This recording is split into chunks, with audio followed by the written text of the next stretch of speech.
can be willing to lay down your life, but I can't want you to step into your destiny more than you do. But at the end of the day, it's only the Holy Spirit that can draw you into more. It's really between you and him. I made my decision. Have you? Are you willing to lay down your life so that others can know him?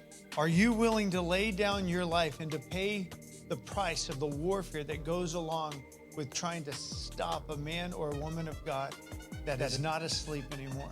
Are you willing to pay the price to help Jesus, to make the whole world know him, so that the promise of the Father in the beginning of time, that all nations would be given to Jesus, his son, and Jesus chose you to bring them into the knowledge of who he is?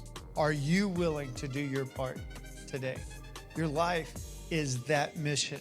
How many of you here have heard God speak to you? By show of hands. So those that have not raised your hands, I want to challenge you and say that if you're born again, you've heard the Lord speak to you. Because if you've never heard the Lord speak to you, you've never gotten born again.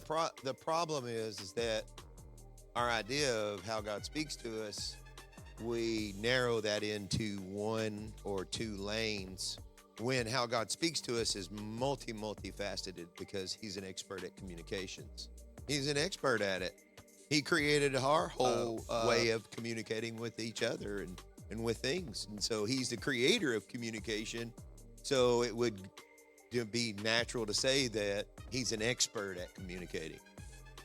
A lot of times, the thing is that we're dull, and so we don't realize God's communicating with us or speaking to us, or we're hard-headed, or we're ignorant when we don't know what we don't know. The key is, though, that God's trying to reveal himself, and he did that through Jesus Christ. Because without Jesus Christ, we don't have anything. But he said to his disciples, I want to talk to you about discipleship really quick. Mark chapter 16, starting in verse 15. As you go into all the world, preach openly the wonderful news. If you were looking for a sign to go, this is it. And if you were wondering where you should go, you already did it. You walked out your door today.